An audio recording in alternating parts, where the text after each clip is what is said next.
and I lead the US operation for the Singapore Tourism Board based out of New York. And we'll also be the hosts for this afternoon breakout session. So welcome to the US breakout session. It's really have been quite a few years since we had a dedicated US breakout session. So for those of you who have made a decision to join us at this session, it's a decision well made. You will not be disappointed. There are actually quite a few good reasons as to why we've decided to have a US session this year. For one, we really have had a great year in 2017, bringing in really stellar record numbers in terms of both visitor arrivals as well as our tourism receipt. And US really, despite being a big, complicated market, it's also the market that's furthest away from Singapore with the lowest level of familiarity to our destination. It's actually the #1 long-haul market for Singapore. So for today's session, we hope to be able to kind of cover a little bit on what's happening in the US market, what could have contributed to the good growth, and also how you as our partners could actually play in this evolving US market. To help me do this, I have actually assembled a team of tip-top experts who have flown in to help me along. I have Elizabeth Person from TravelZoo. Would you like to kind of stand up and say hi? Liz is going to kind of take us through a little bit on consumer trends changes in the US and how does it impact the leisure travel business. We have Alison Epsley from United Airlines. Alison's going to cover a little bit on what's happening with the US aviation landscape over the last couple of years. How has that shaped travel to Asia? And what kind of impact are we seeing in terms of our growth for the US market?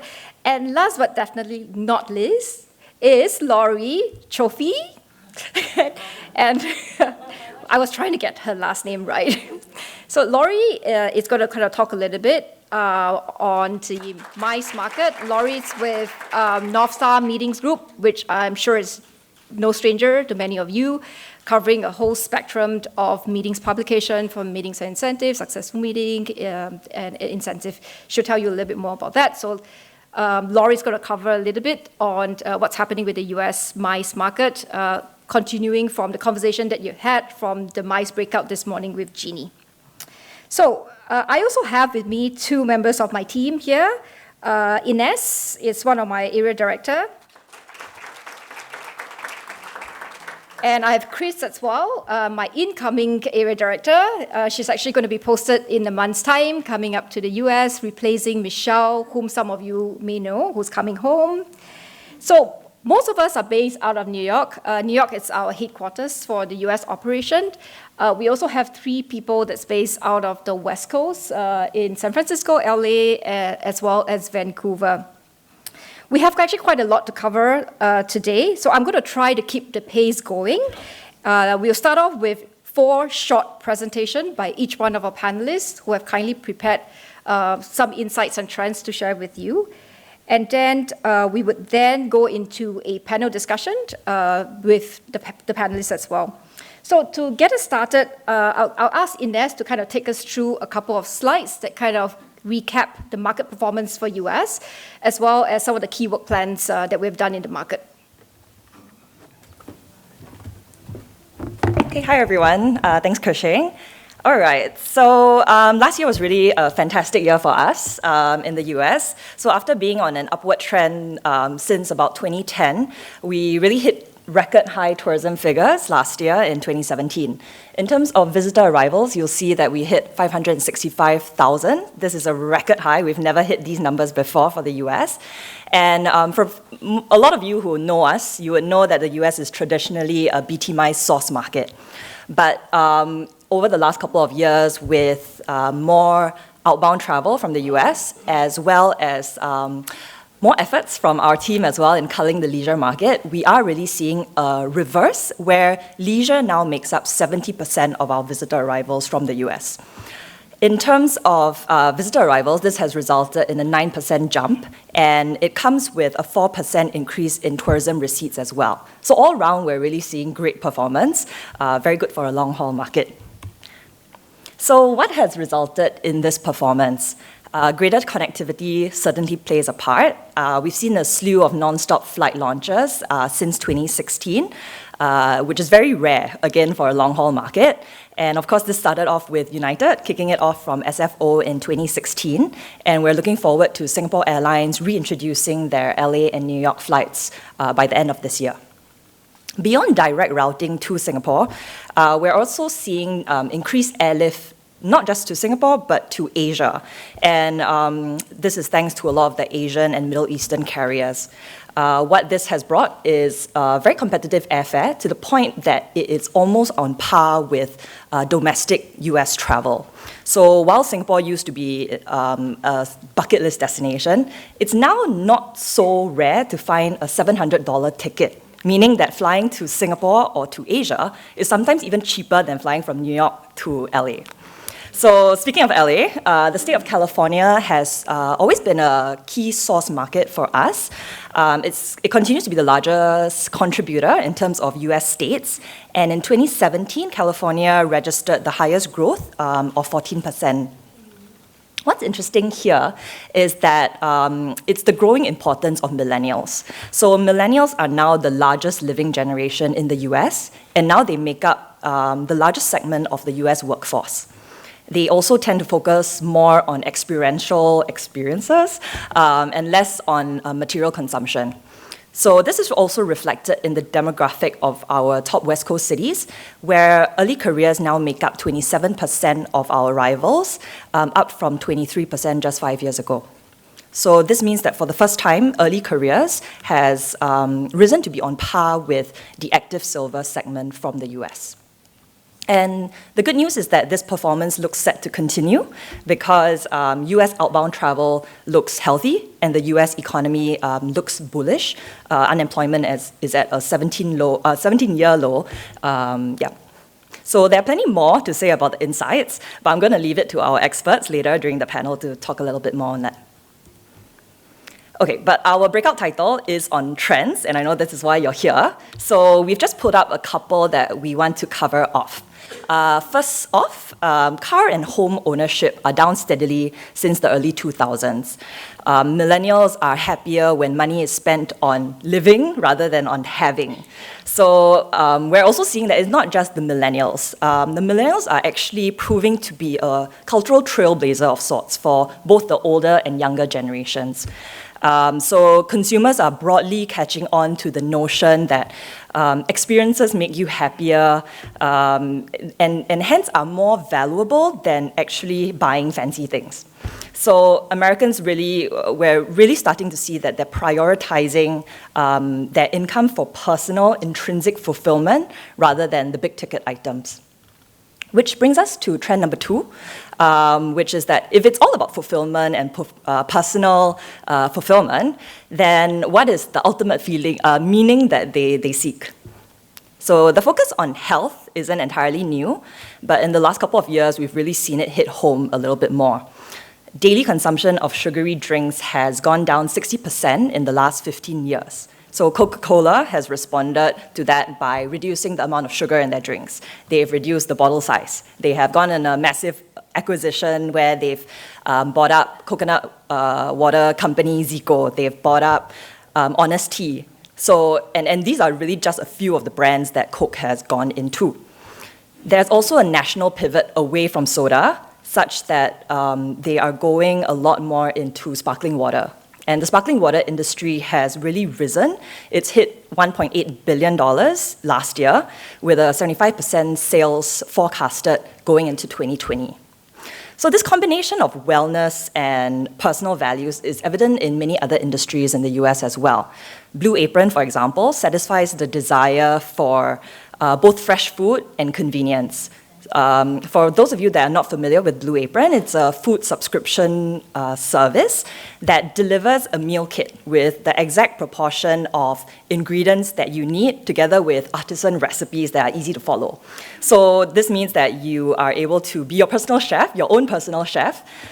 You are able to save on time that you would otherwise spend going to the grocery store, but at the same time, it is still healthier and less expensive than eating out. Another example is fitness brand SoulCycle. where they have built up tribe followings, and a spin class is no longer just about sports, and it's no longer just about the physical experience, but it's really about a musical and emotional experience. So again, for those that are not familiar, Soul Cycle is almost like exercising in a club. Okay, so there's like pumping music, there's mood lighting, you're cycling next to supermodels, Taylor Swift is next to you, Lady Gaga is on the other side. So it's really a full-on experience.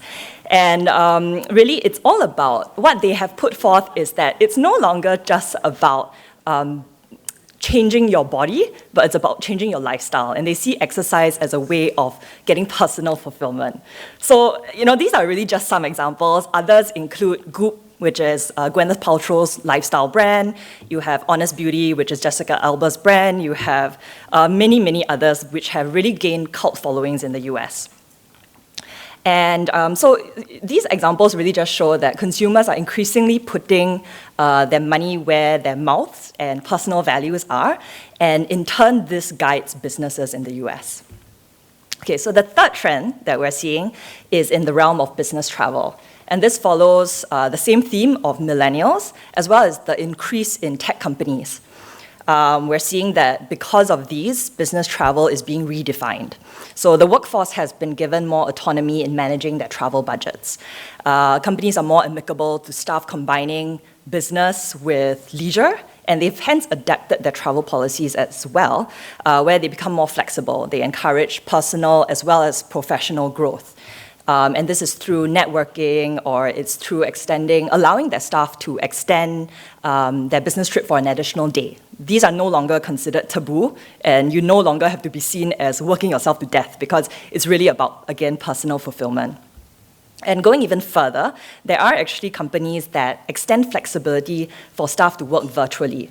So, for example, there are programs called such as Remote Year, where they believe that great work can be done anywhere. So what you need to do is that you just go to them, make sure you have a job, a full-time job, but they will take care of everything else that comes along with it. So whether it's travel, accommodation, co-working space, any other logistics, they will settle it, and they will have everything that you need to be located in a different city for 1 month of a full year. So it's really completely changed the game, and it's changed the way that businesses should look at travelers, because you can no longer be categorized as a business traveler or a leisure traveler, because there's a very real chance that you can be playing the role of both. Okay, so the question is, what has SV Americas been doing in response to all these changes? In the leisure space, we color it in various ways.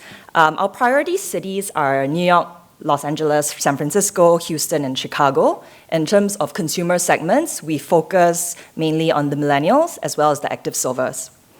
So looking at this slide, we have many, many logos there, and these are really just a sampling of the partners that we work with in the US.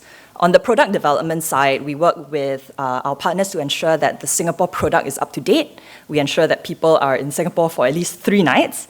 And we make sure that we train our travel agents to be able to sell these packages properly. And we create a robust distribution network to be able to get this out in the market. We also attend a series of trade shows in the US.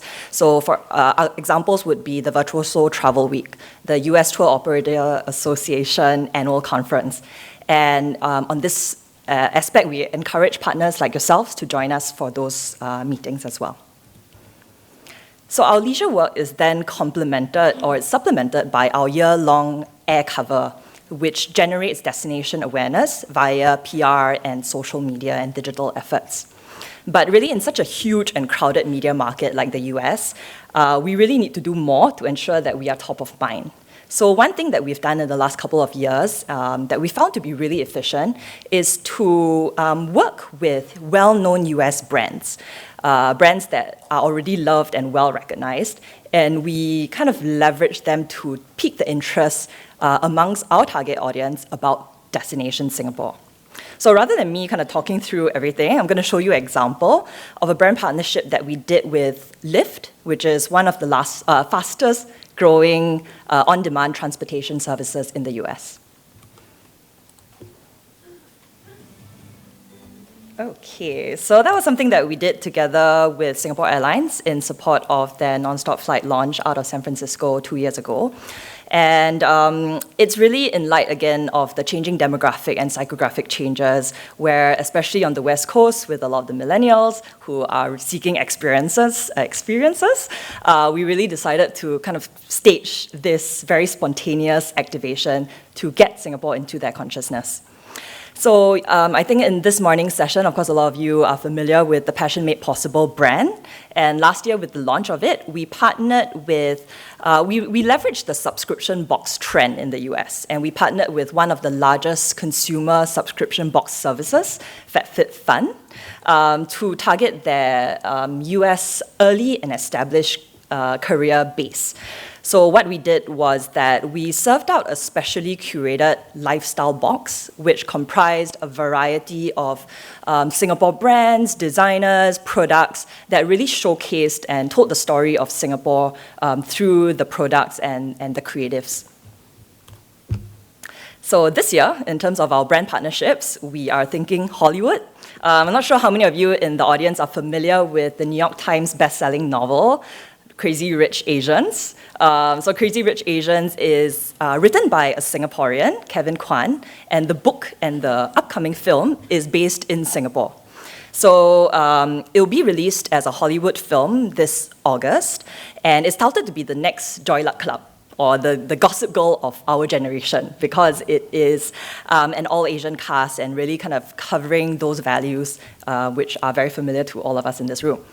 So STB Americas, we are exploring a partnership with Warner Brothers to ride on this mainstream buzz from the film to drive awareness of Destination Singapore, getting the message out there via their international and multi-platform channels. So some ideas include a potential global media preview in Singapore. We're looking at staging a Crazy Rich Singapore physical activation in LA or New York. And this really takes inspiration from the crazy, over-the-top party experiences that are covered in both the book and the film. And finally, to bring the film to life, we're also thinking of curating a tour product that mirrors the Crazy Rich experience, such that visitors can live out their own Crazy Rich Asian experience in Singapore for themselves. So for those of you who have any ideas about these or want to partner with us, we're happy to speak with you a little bit more after this session. Okay, last but not least, touching on our MICE work, a key part of our MICE business development work is to engage with our trade and cultivate new leads across multiple platforms. While IMEX America continues to be our largest trade show, we're also present at marketplaces like Merit's Collaborative and Envision and Helms Briscoe Annual Business Conference, which have all proven to be consistent sources of good leads and accounts. Secondly, we will continue to build on our relationships with industry partners such as PCMA and CISO, which have given us useful access to their associates, members, as well as leadership. In terms of building our sales channels and cultivating high potential quality business, we're looking at launching a fam trip later this year, focusing specifically on association clients. In market, we will launch at least 2 sets of sales missions with a focus on niche and new industries, particularly in the area of AI, pharma, biomed, healthcare, and food and agriculture, which we anticipate to have good business potential given the performance that they've demonstrated over the last year or so. Lastly, to support the business development efforts, we will continue to build mindshare and continue to strengthen our position as a leading MICE events as well as business-friendly destination. We'll do this through various PR and marketing initiatives and together with leading business and MICE publications. And we invite you to work with us to build an impactful content and stories. So with that, I hope this has provided a good overview of what's happening in the US, and it serves as a useful context as we head into this afternoon's discussion. So with that, I'll pass the session back to Kershing for the next part of the program. Thanks very much, Ines. I hope we kind of cover the basic context of the US market, as well as some of the work plan that we've been working on. I just want to keep the momentum going and the pace going. So I'm going to quickly introduce Alison, because I think a lot of the good growth that we are seeing coming up from the US cannot happen without great connectivity, airlift, and the good pricing that we're seeing coming out from the US. So to help us kind of learn a little bit more and get a little bit more insights into the US aviation landscape, I'd like to invite Alison from United Airlines, who's going to tell us a little bit more. Good afternoon, everybody. Thanks so much for choosing this breakout session this afternoon. I'm going to share some slides on the current state of the aviation industry, customer trends, and how US carriers, and in particular United, are responding to these. As we came into 2018, there were a number of headwinds. In fact, in February, jet fuel oil hit $77 a barrel. We see low-cost carriers growing and expanding throughout the world, Chinese carriers adding huge amounts of capacity, and the Middle Eastern carriers still giving us a run for our money. It's always possible that geopolitical climates can make it harder or make people less keen to travel, whether that's for business or for pleasure. And for us at United, having been through, having had a few years of good profitability, it was only right and correct that our employees should benefit from that. And so we go into this year with new labour contracts, which are great and right for our employees, but also add to our costs. And the final point there, again, acting responsibly, now that we are recording record profits, replacing and repairing our balance sheet by paying down on debt. But let's not spend too long here, because in fact the future is extremely bright. People are traveling more than ever. Airlines are making money. They're investing millions, hundreds of millions of dollars into new products and services. And there's an increasing focus on the customer and the customer experience. And, like ourselves, adding new routes and new opportunities for travel. 4.3 billion is actually 230 million more travelers than traveled in 2017. And of course, we're sitting in a part of the world where growth is even greater. 3% GDP growth, again, that's a world average. Again, we're sitting in a part of the world where many countries are hitting more like 6 or 7%. And amongst all of that, airlines have been reporting load factors across the world over the 80% mark as an average. So IATA expects airlines to earn $38 billion during 2018. That's actually pretty impressive when you think that United, Delta, and America managed to lose $25 billion between us back in 2008. Now, most of the US carriers are actually earning more than most other carriers around the world. In fact, in 2017, I think it was 4 times a passenger more. And the good news is that's being reinvested. But it still only averages out at about $9 a passenger. So the airline industry has been very much a boom and bust. Our challenge is to make sure that we build sustainable businesses for the future and avoid that. So the biggest growing markets, no surprise here, China number 1, the US number 2, and so on. And as we look at capacity increases going into 2018, focusing really here on Asia-Pacific and North America. Asia-Pacific expecting just under 7% increase in capacity, and that's off a couple of years of very, very big growth. And North America sitting at more like 3.5%. But there's never been a better time for customers to travel, and the cost of travel still doesn't keep pace with inflation. And we're still investing. These numbers are for US carriers over the past year. So 700 more new planes, huge amounts of investment, and more new destinations. So spot the difference. Our customers are going digital, and we need to respond to their demands. I expect if I asked you in the room whether you would rather leave your wallet at home or your phone at home, you'd probably go for the wallet and stick with the phone. We could talk about technology all afternoon, but our customers, of which I think if we look at our United app, it's had 25 million downloads. 80% of our customers check in using a digital platform. Customers check in online. They've got their passport details stored there. They may choose to upgrade, or they may choose to take a bundle which includes some additional services. They get their boarding pass. They can get their boarding pass for United and Star Alliance partners as well in one place. They get to the airport. If there's a gate change, they get informed of the gate change. They board the plane using their mobile phone. While they're on the plane, they've got 100% Wi-Fi, so they can look at their booking, see if anything that's coming down the line, see what's happening. They can, of course, also just sit back, relax, and use their personal device to watch, catch up on movies, etc., downloading from the onboard server. When they get off the other end, they'll be told where they can collect their baggage. They can order their Uber from in their reservation, and so on and so on. And in fact, now customers can use voice recognition to check in using Google Home or Amazon Alexa. And so it will go on in the future. Additionally, thanks to significant investment in US airports, the facilities and experience has changed dramatically over the last few years. And that goes from the immigration, customs, the food, the shopping, the access to power points for charging before you get on board. The whole experience is significantly better.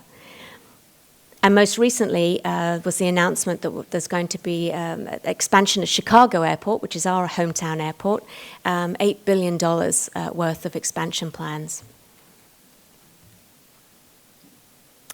And we seem to be, our customers are all different. And they're different at different times, as Ines mentioned earlier. Sometimes they're business passengers. Sometimes they're leisure passengers. Sometimes they're both at the same time. They have different needs, whether they're going long haul, short haul, who they're traveling with. But they all want an Amazon experience. And so our job is to use the data that we have available to us to make sure that when we communicate with our customers, we do so in a way that's relevant, appropriate, timely, and all of those things that mean that you're actually pleased to receive the communication and you see it as beneficial to you rather than it clogging up your email. It seems to be working. Satisfaction with US carriers has taken a significant improvement. So what does that mean for United and United's Pacific service? Well, we're no stranger to this part of the world, having inherited Pan Am's routes and expanded them since. And we're still the largest US carrier operating across the Pacific. But it has changed. Previously, a customer flying from the US to Singapore would likely fly on United into Narita, Tokyo, and then they would get on another United plane to fly to Singapore. Now, frankly, this was unproductive use of aircraft. It had associated costs with it, and it wasn't really giving the customer significant choice. And so we teamed up with ANA back in 2011 and formed a joint venture, which meant that as the years went on, they added service from Narita to cities within Asia. They added not only services, they added new cities, they added upgraded aircraft and more seats, so that together we were offering choice and frequency that we could never have offered on our own. But our customers tell us that time is of the essence, and so increasingly they want to fly non-stop wherever possible. So with the delivery of the 787 Dreamliner, we were able to start delivering that in the Pacific region. And that enabled us in the last couple of years to add flights such as San Francisco Chengdu, Sydney, Houston, and then, of course, most recently, Singapore, San Francisco, and Singapore, Los Angeles. And in fact, United operates 8 out of 10 of the longest routes to the US currently. But why Singapore? Well, on the left-hand side, you can see the axis there talks about the importance of the premium market or the premium cabin to a city. And on the bottom axis, you can see how far it is away from the US. So Singapore performs incredibly well in terms of premium demand. And Singapore is also on the cusp of the distance that a 787 Dreamliner can fly, which makes it a perfect choice. As well as having the distance, the range, and the fuel efficiency, the 787 has a number of benefits for the customer as well. Aside from the feeling of size, because you have bigger windows, bigger overhead bins, bigger toilets, it is actually, the humidity is such that you feel less jet lagged at the end of the journey, which on a close to 17 hours is a good thing to feel. But of course, longer flying has also put more demand on the customer experience, and airlines around the world, including US carriers and including United, are responding to that. United's Polaris Business Class was actually the result of over 12,000 hours of research, where our customers told us that the most important thing to them on a long-haul flight was the ability to sleep. And I feel it really important to tell you as well that, as well as focusing on the hard product, on the seat, on the meal, on the duvets, on the wine, on all of those things that we love and enjoy, is a real focus on the delivery of the product and enabling our frontline employees to deliver the service that they want to deliver, giving them the tools, skills, training, and experience to do so. So that I think that even in this part of the world, where I know that service is just such an important part of our life and such an expectation, I believe we can deliver on that. We introduced Singapore San Francisco in 2016, and it was an immediate success. Hence the fact we led very quickly afterwards with Singapore Los Angeles last October. Los Angeles is actually the second largest premium international market in the US. San Francisco sits at number 2. They're both also hubs for United. Now, I'm sure most of you know that the large carriers within the US use hubs to channel traffic from smaller cities into a hub to then fly on. In 2017, we announced that we were going to begin growing our hubs again. Now, this might sound a little bit US-centric, but actually I would encourage you to think differently about it. More flights from US hubs, like San Francisco and Los Angeles, mean more choice for your customers. They mean better connectivity, so less connection time, mean larger aeroplanes, more comfortable flying, and new destinations, so that they can go to more ski resorts, more national parks, as well as business destinations. When we launched Singapore San Francisco, the market between San Francisco and Singapore grew by 50%. The market from the US to Singapore grew by 10%. And so, having added Los Angeles as well, I'm especially excited to be here today to learn from you and from my colleagues about how we can continue to grow business between the US and Singapore. So thank you all.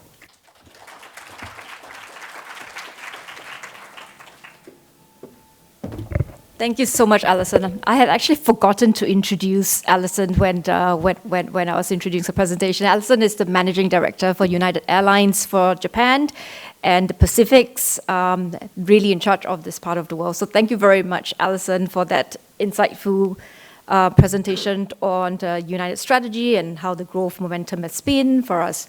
So moving on from there, we thought that it would be nice to kind of take that as the underlining foundation of what's happening on the aviation and airspace to kind of pivot a little bit into how does that map against the consumer trend that's happening in the US, specifically on the leisure side of things. So for that, I would like to invite Liz. Liz Person is the Vice President for TravelZoo and Head of Sales for TravelZoo as well.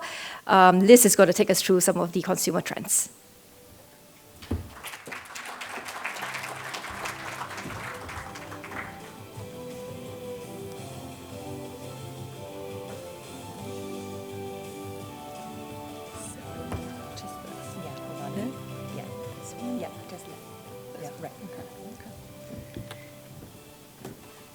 Thank you, Kershing. Well, I'm excited to talk about the consumer outlook on travel in the U.S. So first, I'd like to share a little bit about who is TravelZoo. We were launched initially in the U.S. 20 years ago, so you could say we're a quote-unquote pioneer in Singapore speak. Today, we're the largest global publisher of travel deals.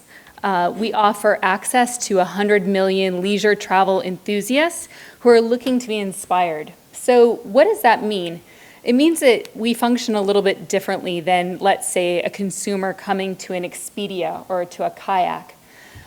These leisure travelers wander onto TravelZoo looking for ideas, so it's ideal for both suppliers and also tourism boards that are looking to grow market share or introduce a new product. We've got very nimble people and nimble eyeballs that are open to new ideas. And since we've been in the marketplace for 20 years, we have a membership base that trusts us. So when we put an offer out on our site, they know that, number one, it's not a bait and switch, and number two is that we stand behind the product. So in terms of the type of audience that we can offer up to a supplier or a tourism board in the United States, it's a very sophisticated one. This may seem shocking, but only 25% of Americans have passports. So we can offer 85% passport penetration in our marketplace. Something else that's really interesting is that we do have a more mature audience base, so the average age of a TravelZoo member is 54 years of age. And they're really enthusiastic about traveling. They travel on average 3 times a year, so they've got time, taste, and money to take advantage of new and exciting ideas. So enough about TravelZoo. What is trending with the American leisure traveler in this day and age? Well, the great news, especially for a destination like Singapore, is that Americans are going, they're going to more bucket list destinations. So international travel is outpacing the growth of domestic travel. It's growing at 180% faster in terms of number of trips. Now, why is this? Well, we're about to go through a historic population shift in the United States, in that the largest population group is about to retire. So you've got baby boomers with now the time to travel and go far and wide. And as Allison mentioned, we're going through a really great economic era. So people have got, again, money to take advantage. So we're also witnessing something similar with our audience base. International travel is up. So in 2017, our members, 34% said that they were planning 2 international trips in 2017. In 2018, we're now up to 53% plan to travel internationally. So that's huge. It's really, really exciting. In terms of where they're looking to go, again, this mimics a lot of what Allison said.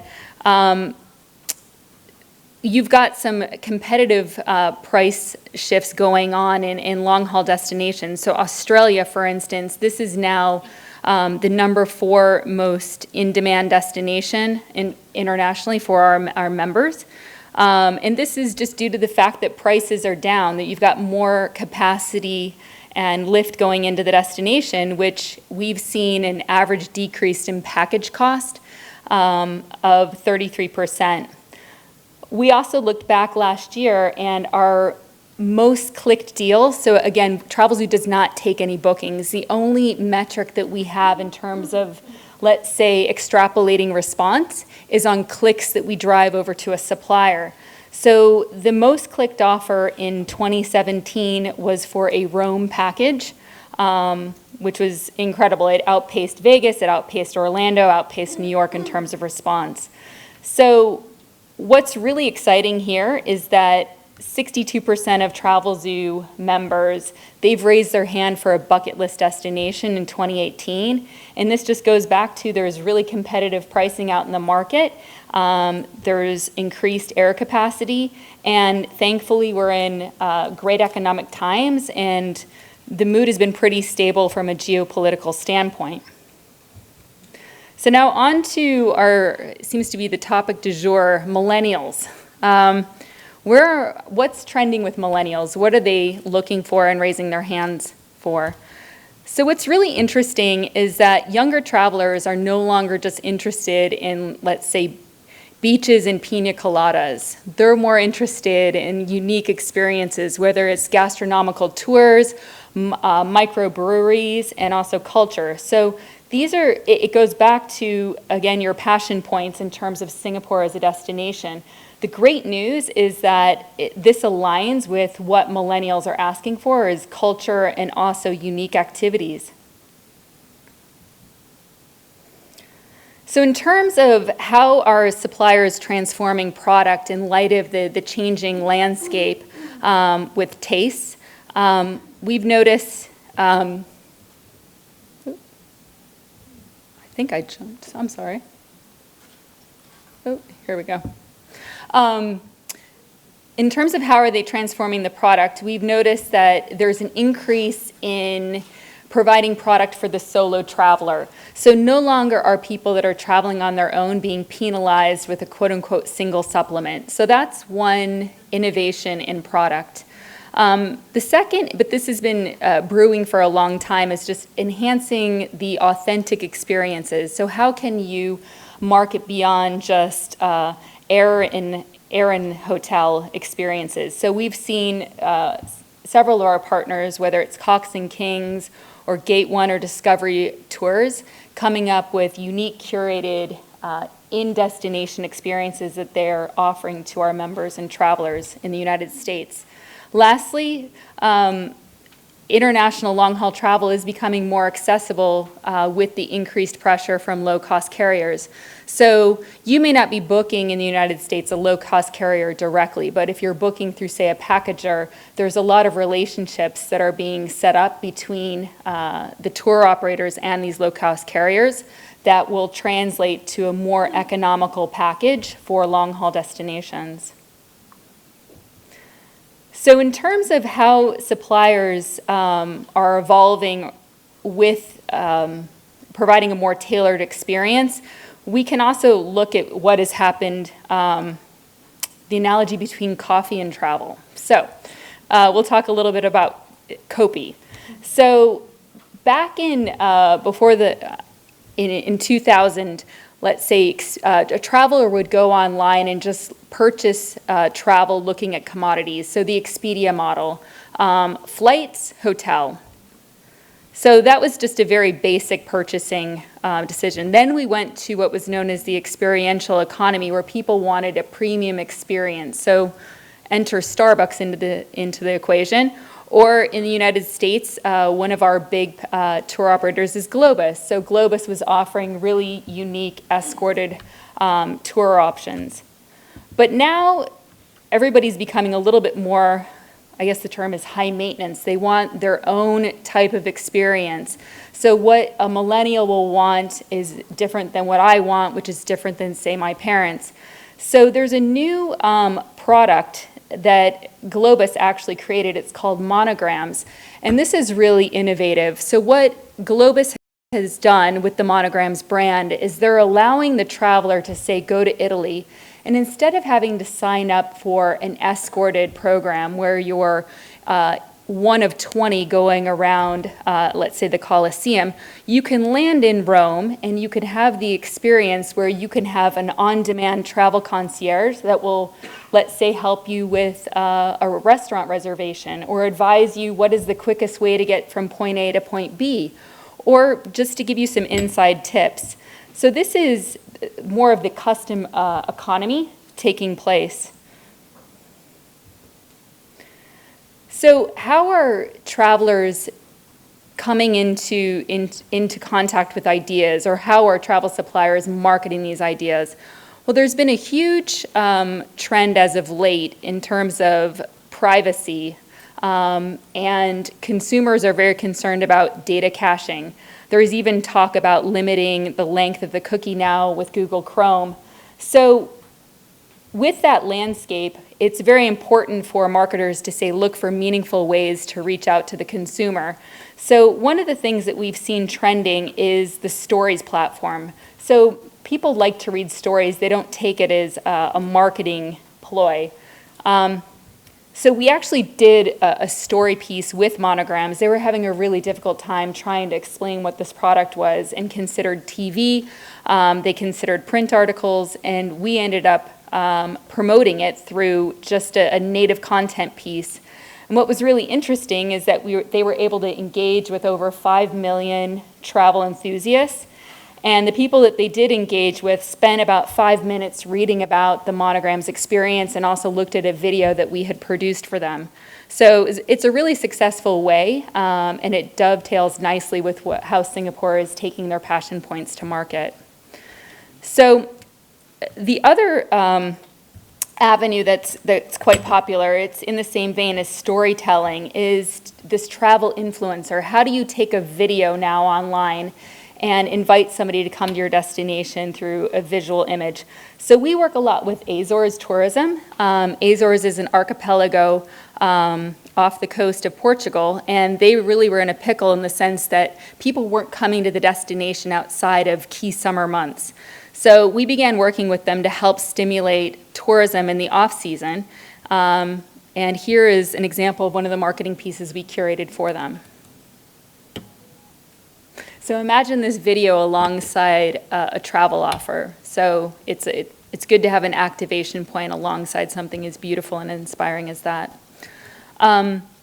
So we took the Azores video and we went a little bit further with Tourism Ireland, where we had a full 360-degree campaign between travel offers. We had if you can believe this, there's such a thing as a Twitter party.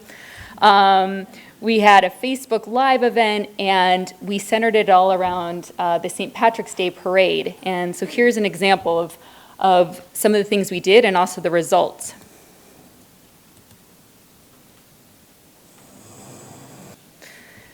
So the moral of the story is that content works. People like information, they trust information, not so much hardcore marketing anymore. So again, Tourism Ireland, it was a huge success. Ireland was the third most internationally searched destination for the period following this campaign. It was the #1 most searched European destination. And we were able to get over 2 million travelers engaged. So I think it's great what Singapore is doing with the passion points and the stories. It's definitely a good avenue, and we're really thrilled to be working with you. And thanks again for including TravelZoo. Thanks so much, Liz. Liz and I kind of go way back quite a few years, and I remember distinctively when we first started working with TravelZoo, or wanting to work with TravelZoo. We said, hey, we got to promote a Singapore, I can't remember, it was like either Singapore, Japan product. And we had a great tour operator, we put it together, and I think it was with Singapore Airlines, and we were ready to pump some marketing dollars on TravelZoo to make it work. And then, lo and behold, they said, no, it's no matter how much money you're going to put into the marketing campaign, it is not a product that's good enough. And I think that really got me to sit up and look at TravelZoo, because I think what really happens with TravelZoo in the US market is the fact that they have kind of really maintained that tone of voice about, it's not just about how much money a destination or a supplier want to put behind a product to push it. They have to vet it to make sure that it is indeed a product that stands up to scrutiny, and it is indeed a product that's the best value deal that you'll get for that week. So I think for that, they've really established themselves over the years to be a brand that's well trusted by American, and for their huge database of subscribers, that's what people look for every week, which is their top 20 deals that you'll get in your inbox, and you look at which are the top 20 deals which are the best in the market. So I think that's a little bit of TravelZoo for you. But I think the other thing that was really interesting when I was looking at Liz's deck of slides as well is the trend of solo traveler, and that's really something that's picked up quite a bit in the US, very much in line with this whole thing about what am I looking within myself, personal fulfillment, and this whole travel experience being not just about sightseeing, but it is an experience that it is for myself and it's a discovery for myself. And we're actually seeing more of traveler taking such solo trips, which we'll discuss a little bit when we get into the panel discussion. So I'm going to quickly jump from the leisure side of the business into the MICE side of the business. I know some of you may have attended the earlier breakout session for the MICE group. So today's focus for this panel, or this session, is going to be a bit more skewed to just US-centric. And I have Laurie, who's going to take us through a couple of slides to talk a little bit about what's happening on the MICE side and what's trending and what are the transformations that's happening. So Laurie is the Senior Vice President for North Star Meetings Group, and she's also the Chief Content Officer. for that group as well, that covers the whole gamut of all the MICE publication that you can think of in the US. So, Laurie.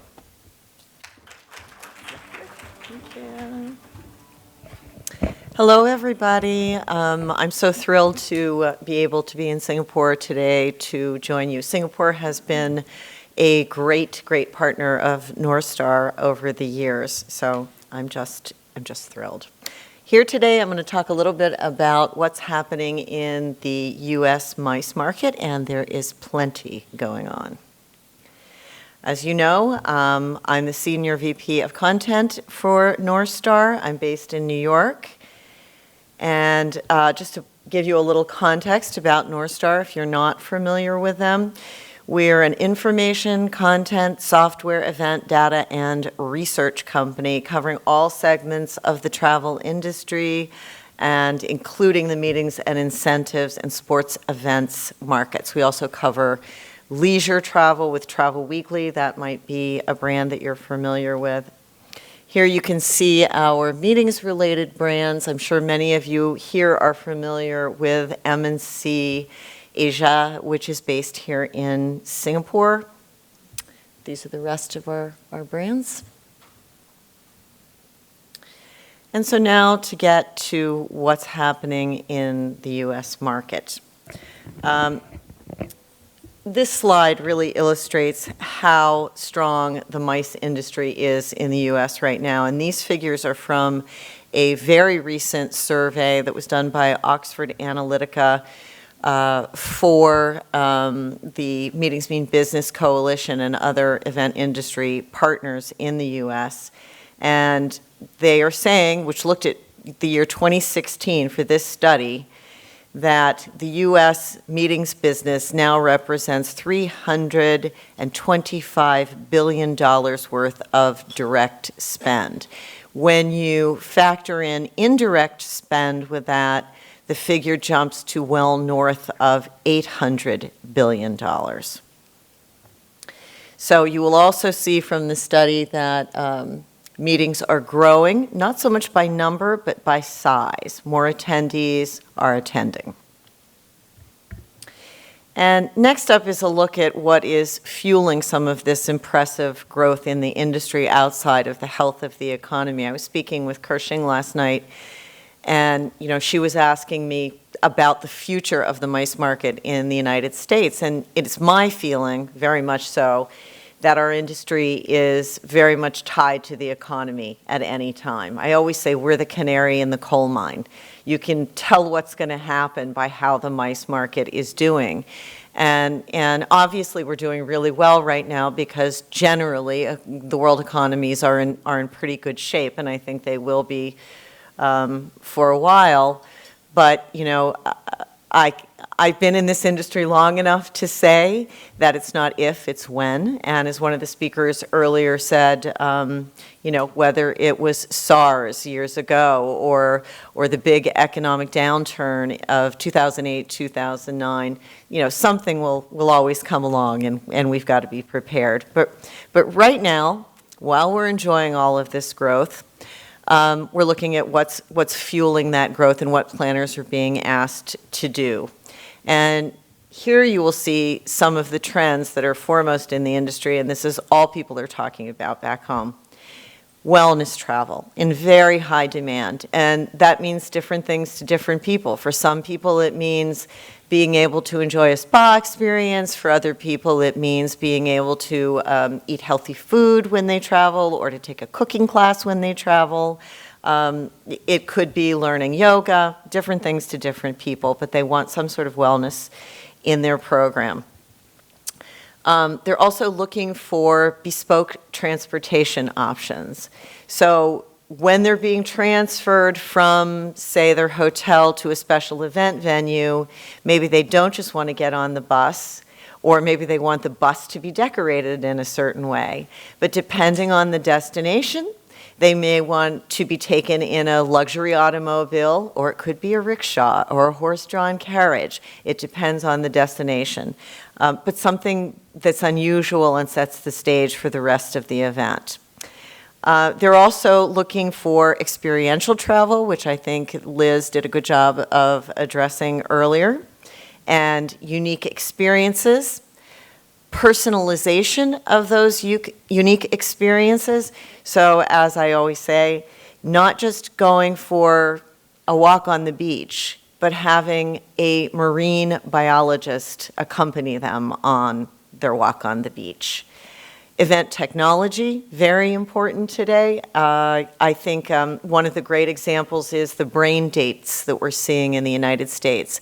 And before you ever go to an event, you are hooked up through LinkedIn, Facebook, your other social networks with other attendees, and you can reach out to the other attendees before you ever get to your event.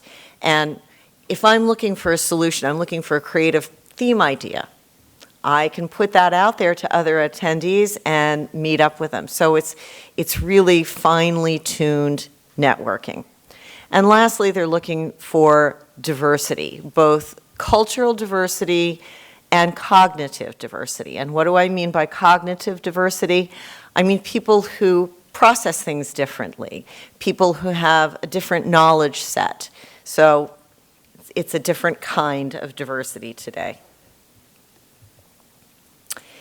And I know if you were in the earlier session, one of the speakers talked about some of the new big events in the states that she's seeing that are turning heads. And she did mention C2 as well. And it's a great conference. And C2 actually stands for Where Commerce and Creativity Meet. And it was founded by, how many of you know Cirque du Soleil? The big, right. It was founded in part by Cirque du Soleil, so you can understand the creative energy that went into this conference. But you know, South by Southwest is another example of a conference. This picture shows you one of the networking opportunities that they created at C2. It was raining. You grabbed an umbrella, and you were teamed up just with whoever was there. You circled around the path, and just in spending this amount of time with them, you met somebody you might not have met if you were just at a big cocktail reception with a name badge on. It created a very different kind of experience. Again, here's another photo from C2, and what you're seeing up above there are sort of old-timey telephone receivers, and you were put in a room. You would grab one of these receivers, and you'd be talking to somebody else in the room, but you didn't know who you were talking to. But you were given an assignment, and the assignment this day happened to be what was the best piece of media you had consumed in the last year, whether it be a piece of art that you saw in an art museum or something you read on a website, whatever it was. Then we all got together together around a table and sat down and talked about our experience. I have to say that C2 is really a master of bringing together the high and the low tech. And it was just a fascinating experience. But as more people go to conferences like C2 and South by Southwest, it's putting pressure on event organizers, of course, to create more compelling experiences. So what are they looking for in a destination today? Who's going to help them create these compelling experiences? Well, first and foremost, the very unsexy safety and security. And this is very, very high on U.S. planners' list. This is from a survey that we just fielded at M&C in the United States. They also say destination appeal is very high on their list. Appeal of the venues, recreational activities, F&B.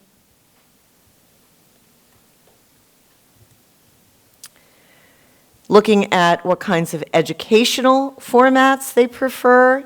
Obviously, they like interactive communication. It's a key component today that they're being requested to make part of their programs. So anything you as a supplier can do to help facilitate creative programming would be very much appreciated by the planner community. One of the things just wanted to mention is, again, back to C2, one of the founders now is, last I spoke with him, was working with the Fairmont Hotel, I believe maybe in Montreal, to design their meeting space and some of their lobby space to take the success that C2 had with creating these sort of what I like to call eureka moments, where you're just talking to somebody and the idea clicks, to transfer that into the hotel experience. And I think we're seeing more and more of that in hotel space. I'm staying at the Andaz, and certainly as I look around, there are lots of little places where you can sit with groups of people, large and small, and it's really helping to facilitate networking in a different kind of way. What do planners consider to be the most important elements of the meeting experience? Number one is a unique destination experience. So they want something that is beyond the norm.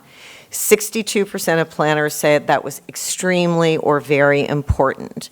And wellness was the second most important element, with 51% saying it was extremely or very important. So you're hearing a theme running through all of this.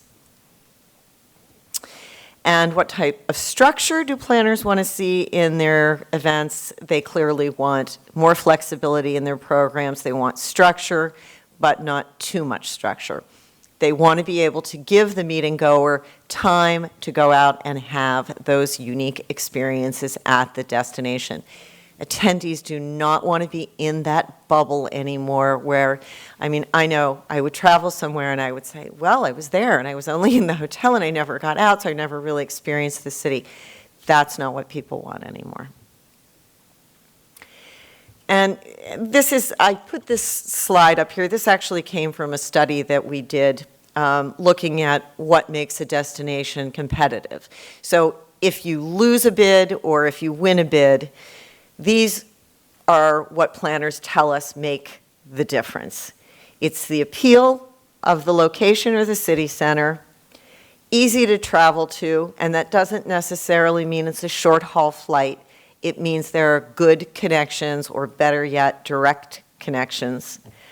Similar or better cultural experiences, food and beverage, and activities than your competing destination. Good lodging, where, of course, the clients are located. That really helps if you're in a central location for a company. Top quality hospitality, friendliness. That's super important. Easy to deal with, flexible, and again, safety. So Kershing asked us to talk a little bit about the millennial market, and I'm going to be a bit of a contrarian here because I'm not entirely convinced that you can group people together by birth year. I think there are maybe some, sort of overarching similarities, but actually I just read an article in the New York Times the other day, and it made a very good point about calling out people by birth year. It said that Donald Trump probably has less in common with one of the women who clean the hotel rooms in one of his hotels, even though she might be the same age, than he does with someone younger than he is, but who's in the same socioeconomic group. And I think that's really important to keep in mind. I think all of travelers today are in pursuit of the hyper-local. They want to be surprised, they want to be delighted, but the background for all of this should be all of the comforts of home. And they want to learn. They want to enrich themselves not just from a professional standpoint, but absolutely from a personal standpoint as well. If there's one generation I'm going to call out, it's the one behind the millennials. It's Gen Z. And I only do this because they have never known a world that wasn't so digitized and is getting more digitized every day. And they're 18 now? So they're your new meeting goers. They're going to be here tomorrow. They're going to be your new meeting planners. They're going to be here tomorrow. And they're long on loyalty. So if I have any advice, it's probably reach out to them as soon as they hit the marketplace. Also, when we're talking about this group of people, all they've known is disruption. The Airbnbs, the Ubers, that's nothing special for them. That's all they've ever known.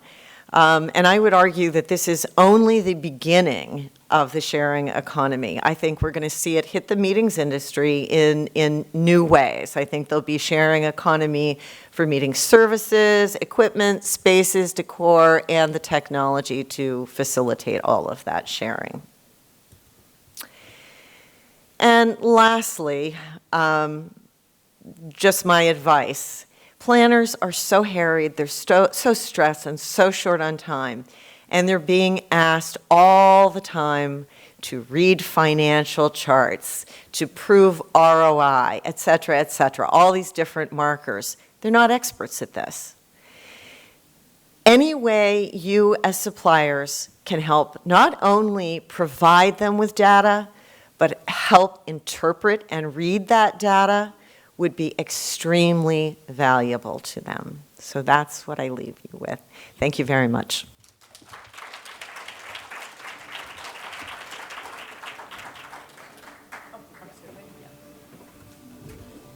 Thank you very much, Liz. Oh, no, sorry, Laurie. I got confused. As you can tell with jet lag, it's literally like 3:30 a.m. in the US. So pardon, actually, the four of us, if we are slightly jet lagged. But anyway, I want to quickly kind of move into the panel discussion. We don't have much time. We've got about 20 to 25 minutes. So can I kindly invite the panelists to join me on stage, and then we'll kind of go through that. Okay, I know we've covered really quite a bit this afternoon. I'm not sure how much of this registered, but I mean, it really is quite a bit of ground. I think when I was looking through the slides yesterday among all of you, I was trying to digest all the different points and trying to make use of the panel discussion as far as possible. So I'm going to just jump right in. It does sound like, from what we're hearing from the different panelists, that it is bullish. Economy is doing well in the US. It seems to be a rosy picture. So we're just wondering whether, or I'm just wondering whether, is this really just a mere stroke of luck and good fortune? Or is this growth that we're seeing from the US really grounded by solid market economics? So I'm going to jump in and start with Alison. And I noticed from your slide earlier that prices of airfare has dropped by 17%, and Ines talked a little bit about that as well, in terms of how international travel has become so competitive in terms of airfare. Could you share a little bit about this competitive nature of the airline industry? Is this to stay, or is this just a fluke of the moment that we're kind of riding a wave? Alison. Well, if I had a crystal ball, I could tell you. I guess a couple of things. When we talk about air travel, if we look back, I remember seeing some statistics that should have showed air travel had gone up by 19%. Inflation had gone up by 33% in the same time. The price of a postage stamp had gone up by 36%. Fuel had gone up by 141%. And education by something like 157 plus or whatever. So I think for a long time, consumers have been very fortunate, and air travel hasn't gone up in relation to inflation or other things. So it's still stayed incredibly good value for money. I think that what is happening now is that customers at least are getting the choice, more choice about what they do and don't pay for. So increasingly you can choose, if you're not going to check a bag, then you're not going to pay to check a bag. If you're not going to have a meal, you can choose whether you have a meal or whether you pay for a meal. So I think consumers are going to get more choice about what they pay for. There are two things that basically heavily determine costs when it comes to flying. And one of those is simply supply and demand. And if there's a massive change to one of those, then you're going to see an impact. And the other piece is the price of fuel. And I started off by mentioning fuel had gone up. I think increasingly we are planning our future based on expensive fuel. But if you did see a massive change there, then airlines would have to take some action in terms of passing some of that on to the consumer. But overall, given the fact that there's, more and more there does seem to be more and more capacity coming into the market, the demand is there, the things seem to be reasonably balanced. I think that people will carry on traveling, fortunately. And then on the leisure side of things, I know you covered quite a bit in the presentation about the experiential needs of the millennial traffic for Liz and Laurie as well, and how that's kind of shaking up in terms of whether it's in the MICE industry, how meeting planners need to be more creative in terms of what kind of events they need to kind of be planning, and then from the leisure side, authentic experience. So for a skeptic, for example, that's kind of looking at it from the outside, it's like, is this authentic experiences any difference from the way it was? I mean, and I was kind of chatting with you about how in the 80s and 90s, package tour was a thing. I remember my parents going quite a bit on package tour where it's like a group of 20 people and they do get all experiences kind of lumber into that as well. And then when we kind of go into the 90s and 2000 with the boom of OTAs, it becomes FIT travel and people book hotel and flight because of Expedia and everything else. And now we're kind of saying that, no, we're into like authentic experience and that's what people are looking at. So how exactly is this different from the way it was before?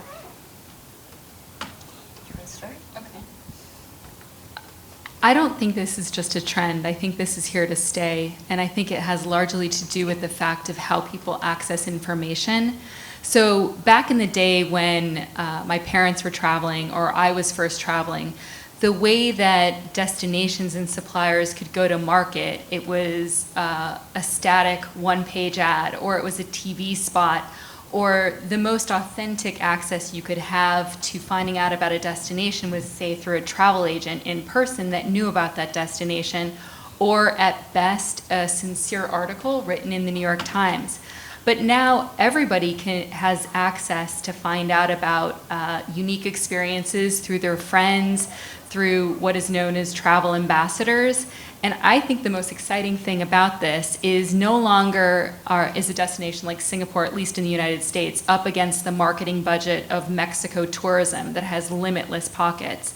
But Singapore now has the ability to have access with a smaller media budget to many interested travelers and, let's say, sophisticated travelers, and they have just as much a chance to get their message out because they've got the ability to talk about these experiences from authentic voices, whether you're seeing pictures or on Facebook or Instagram or tweets, what have you. And so it really just bodes well for the industry in general, but it bodes even better for the destination that has the ability to really invite more people with a soulful invitation and a soulful experience than just one-way advertising.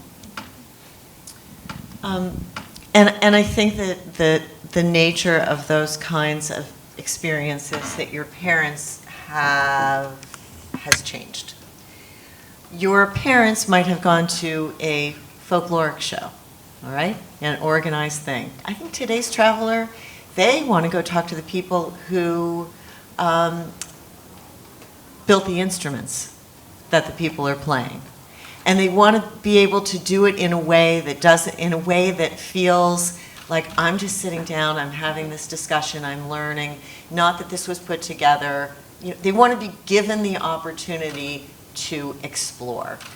And I think, again, anything that a supplier can do to sort of facilitate that for a group, it's wonderful. So it does sound like they're here to stay.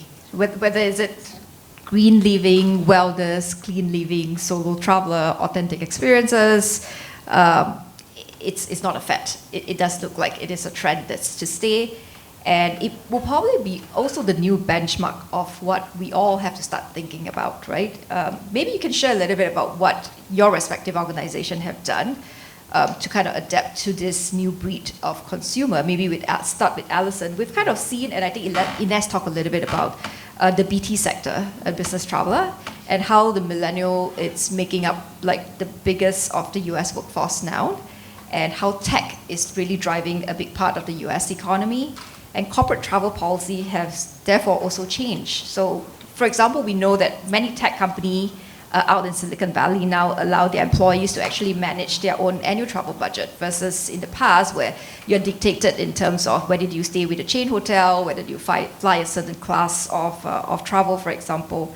So is United seeing this, and how are you adapting to this? For example, is the rise of premium economy product across airline a response to this trend that's coming up on the airline side of things? There are certainly changes, but I don't think the companies are sort of throwing things out the window and saying you can go do and book whatever you like. They have a duty of care. They've got expense policies to stick with. They've got to look at the global picture. But what they are doing is responding, and much of this is being driven, you're right, by sort of the West Coast California companies, to more open platforms and more open policies. And so from our perspective, what we've done is focusing on the digital piece to make it possible for these employees to make their reservations through different sources.